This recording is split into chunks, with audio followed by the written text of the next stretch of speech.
Foundation are able to do for the public and the young children, particularly in our district. And that's all well and good, but when it happens to one of our own, it really brings it home. And when one of our foundation board members needed the Kiwanis Pediatric Emergency Medicine Fellow, and she was there along with all of her colleagues and the emergency department at Loma Linda University, I couldn't have been more proud. I know the rest of the board members couldn't have been more proud. It's now my pleasure to introduce board member Russell Kiner.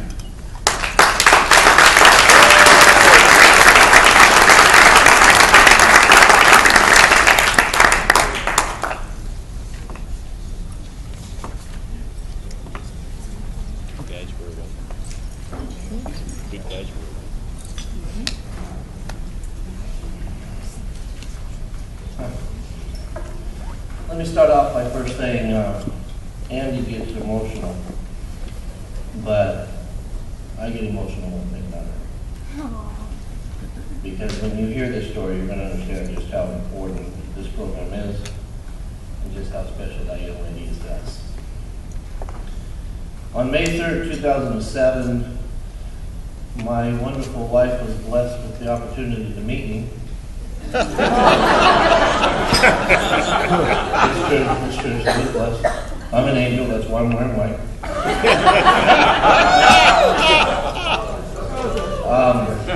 It was wonderful. We celebrate that day all the time, and on May 3rd, 2011, we decided that we were going to have a wonderful 4-year anniversary dinner together and have a nice salad. The evening did not turn out the way we wanted it to turn out. At around 8 o'clock that evening, my wonderful wife received a phone call. It's a phone call you should never get. Our 17-year-old son was coming home from his girlfriend's house on a skateboard when he was struck and hit by a car going 55 miles an hour. Ouch. They did not tell us much. What they told us was, he's non-responsive. His pupils are fixed and dilated, and we're sending him to Loma Linda. Loma Linda is a 45-minute drive from our house. It did not feel that way to either of us. We did not know anything else. We rushed and got there, and ironically, as soon as we arrived, the helicopter that was transporting our son was sitting on top of the hospital, and we thought it was surreal they were still there. We got in, they did not know who we were, they did not know who our son was, because he was unidentified and was listed as Stephen Doe. They eventually were able to find out who we were, and they finally got an ER doctor out to the emergency room to see us. Now that happened in a span of about an hour. To us, it felt like a lifetime. And I was grateful that Loma Linda was the place that was sent to. My only criticism of the entire evening was when the ER doctor first came out to us, he asked for the Bristol family, which is our son's name. And my wife walked up shaking, and he looked at her and said, "Are you Mrs. Bristol?" And she said, "Yes." And he turned and looked at the security guard and said, "We need a private room." We did not know if he was alive or dead, and at that time we assumed the worst. My wife could take one step before she almost fainted. And all she could breathe out of her mouth was, "Is he still alive?" The doctor turned around and said, "Yes, he's still alive, but we still need to talk. So Andy, it needs to come out first." Understood. Noted. What was important about this was that it was Loma Linda. I have been in a lot of emergency rooms when I was a kid and when I was raising my daughter, and we have all been in a lot of emergency rooms. When we walked back there, our son was unrecognizable. We did not know he was in our bed. In fact, we actually thought it was someone else. But what I noticed was that there was a team around our son. Doctors everywhere, not just one doctor, not just one nurse. Pediatric trauma is an important aspect You don't understand pediatric trauma until the pediatric of that phrase is your child. Then it doesn't mean pediatric, it means, oh my God, this is my child, what's going on? How do you communicate? The doctors needed to convey information to us quickly and at a time when we could not hear our own name, let alone the information they were giving to us. All we could see was the tubes, the blood, and the tears. That's all we could see. The doctors were patient. They spoke to us in kind tones. They explained every tube. They explained every machine. They explained every wound. And they took turns telling us exactly what was going to happen. Standing in that emergency room, we knew that we were in the best hands. And I can tell you honestly, what went through my mind was, I'm so grateful we're at Loma Linda. I'm so grateful that we have a program that we can go to. And I was grateful that I could see it in operation. Our son sustained a fractured face, a destroyed pelvis. He had to have his pelvis rebuilt. He destroyed his femur. It had to be rebuilt. He destroyed his left lower leg. That had to be rebuilt. We didn't know it at the time, but he also sustained a major brain injury from the front to the back. When my wife was gone, the doctor found her. When she was lost, the doctor found her. When she was confused, the doctor waited and explained it to her. When she didn't understand, he told her again. The nurses held our hands. Everyone spoke to us as though we were human and going through something that we did not understand, and in many ways neither did they. Our son was put in ICU, and for 23 days he stayed in a coma.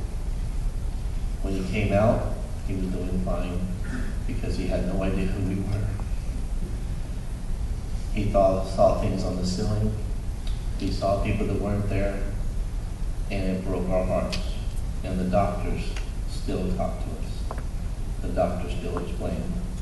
And every tube, every machine, everything was explained as though we were the most important people in their lives. Dr. Andy and Dr. Sarah both hunted me down and hunted my wife down. And Dr. Andy, I think he's sit there.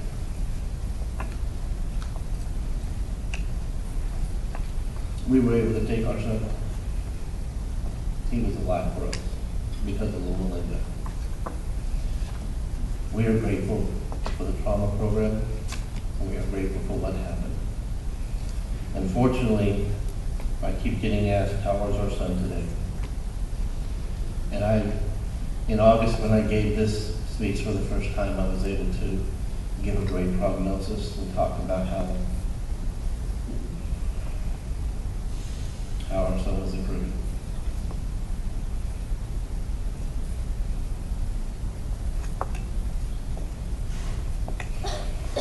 Unfortunately, in January, our son suffered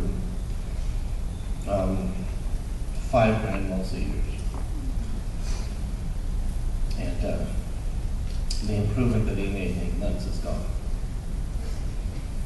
While physically he looks fine,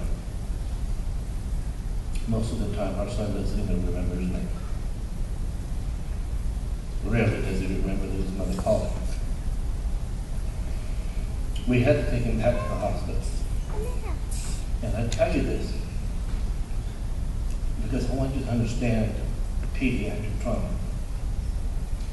Between the time the accident happened and the time the seizures happened, our son turned 18. And so now he was admitted into the adult portion of the hospital. And it was a completely different experience. To us, it was still our baby boy. To us, we were still upset.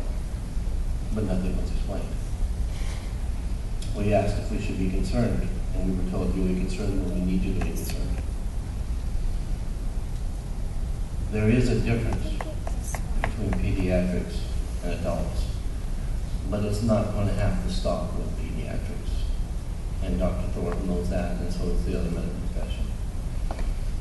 I tell you this story because I don't want to put a bad spin on a great experience. But there is something that has to change. My wife and I we were blessed. We still are blessed. Our son is alive and we're grateful every day. But we were blessed at a time that we lived in a place where there was a hospital with a program that knew how to handle our situation. Not just our son, but us, our family, in a pediatric trauma situation. I wonder what would happen if our son had been hit by a truck somewhere where we don't have this program. I look at Cheryl and I see that she has a wonderful, wonderful program, and she talks about our partnership hospitals. We have several, and this year the foundation was only able to help 2. That means that there were families in other hospitals that went through the situations that we've gone through that were just as traumatic to them. It was just as heartbreaking to them. And they didn't have Loma Linda. They didn't have what we have. And we've got 152 people who give a minimum of $10 a month in 3 states. I tell you, that's not enough. It's not sufficient. And it cannot continue. It should be nothing for us to get 500 people to say, I will give $10 a month to make sure that every hospital that we come across has this program. We cannot stop. My story and my wife's story and our family story is a miracle. And I stand before you with pride in my heart and love for the doctors who are with us. But my heart breaks when I think about the children who are not going to get blessed like we are. We have tragedies in our lives every day, but my wife and I are strong, and she's the strongest woman I know. I love her, baby. We're grateful because we're not visiting our son in a graveyard. We're visiting our son in a hospital. He's not home, but we get to visit him. What about the others? We have Kiwanis doctors in Loma Linda, but we can't put Kiwanis doctors into other hospitals because we can't afford it. It has to change. Something has to change. And if it doesn't change with us, who does it change with? When you think about our story, remember the joy. But if your heart breaks for me, and if your heart breaks for my wonderful wife, then your heart should really break for the people who do not get the opportunity we got. We have to help because we're the only ones that will. So I ask you, take this with you. Understand that this program is probably the greatest program I'll ever have. It hurt us financially. I'll tell you that honestly. We're getting through it. And the instant I can, I'm upgrading my Dunlap. I'm going to upgrade it every time I can. Today I upgraded my commitment to Cheryl's Champions and doubled, in fact almost tripled what we give every month. And I won't stop. I will never, ever, ever stop saying that this program has to continue and it has to grow. It cannot fail, and hospitals cannot go without what we got from Loma Linda and from Dr. Andy. Dr. Andy can't do it alone. Dr. Sarah can't do it alone. Loma Linda can't do it alone. But Kiwanis is not alone. There was something I learned in this. As I was standing in the Loma Linda parking lot, I don't know how many different Kiwanis called me. Anything we can do to help you. Gift cards came. Assistance came. Love came. This is a family. We did not join an organization, we joined a family. And as a family, we have to stand together and say, we are going to fix this problem. We are going to make sure that every hospital in this district has this program. And when we finish there, we'll convince KI to put it in the rest of the world.